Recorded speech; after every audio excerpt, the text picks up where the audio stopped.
रोजगार मेले में पहुंचे केंद्रीय मंत्री अनुराग ठाकुर ने कांग्रेस नेता राहुल गांधी पर जमकर निशाना साधा। अनुराग ठाकुर ने कहा कि जब तत्कालीन यूपीए सरकार के दौरान महिला आरक्षण बिल लाया गया था तब उसमें ओबीसी आरक्षण का जिक्र क्यों नहीं था। अनुराग ठाकुर ने पूछा कि उस वक्त यूपीए सरकार इस बिल को क्यों पास नहीं करवा सकी। अनुराग ठाकुर ने कहा जब उस वक्त बिल में ओबीसी आरक्षण का जिक्र नहीं था तो अब इस बात का जिक्र क्यों किया जा रहा है। अनुराग ठाकुर ने आरोप लगाया कि कांग्रेस देश की जनता का ध्यान भटकाने की कोशिश कर रही है।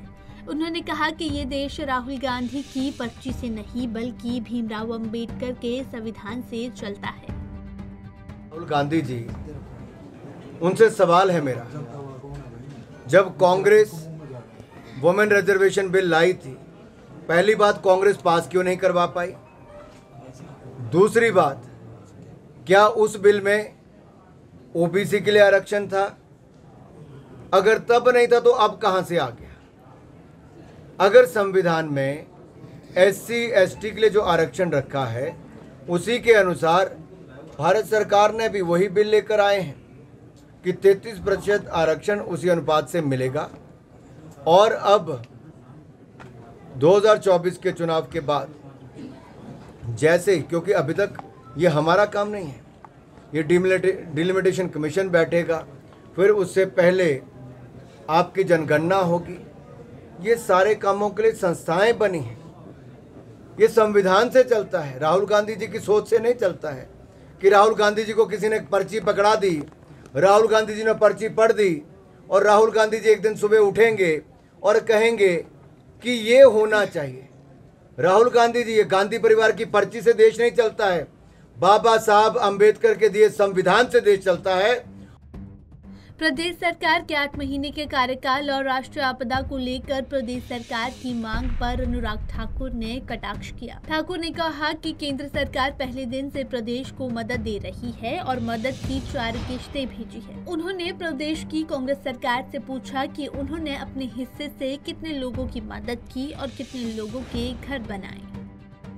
जितना हमें हिमाचल से प्यार है उतना ही मोदी जी को प्यार है। मोदी जी ने इंतज़ार किए बिना एक नहीं 4-4 किश्तें मदद की भी पहुंचाई।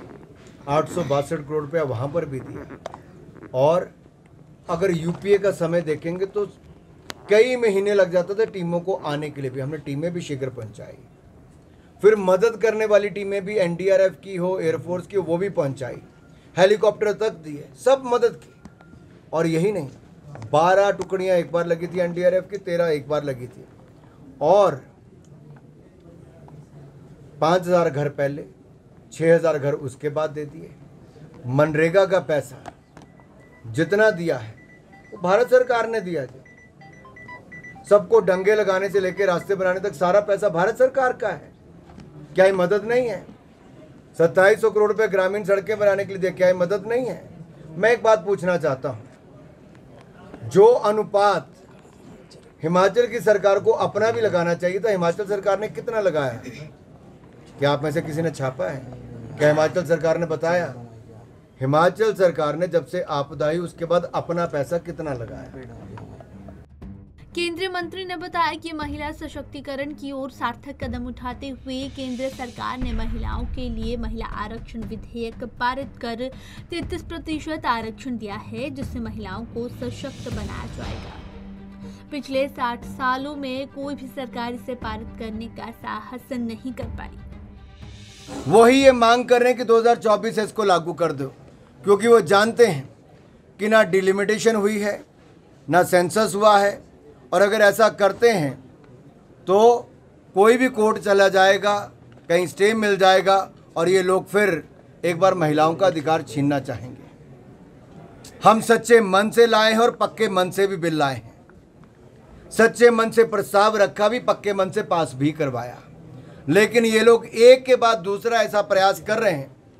कांग्रेस के पहले जो गठबंधन दल थे, समाजवादी पार्टी, आरजेडी और अन्य दल, उन लोगों ने विरोध उस समय किया था, बिल फाड़ तक दिए थे।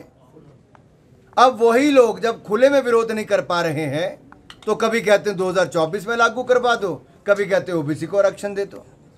क्या संविधान से ऊपर हो गए ये? क्या नियम प्रक्रिया को पालन नहीं करना चाहिए? और मैं आपसे एक सवाल पूछता हूं, कौन तय करेगा किस सीट को रिजर्व करना है? भारत सरकार नहीं कर सकती है, क्योंकि निष्पक्ष तरीके से करना चाहिए। आज हमारी सरकार है, मैं ये कह के नहीं कर सकता थी कि फलानी सीट को रिजर्व करना है। ये इलेक्शन कमीशन का, डिलिमिटेशन कमीशन का काम है।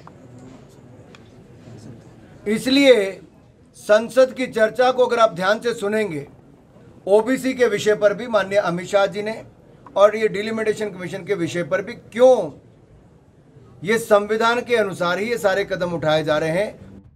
दरअसल अनुराग ठाकुर शिमला के गेयटी थिएटर में आयोजित रोजगार मेले में पहुंचे थे, जहां उन्होंने राहुल गांधी और कांग्रेस पार्टी पर जमकर निशाना साधा।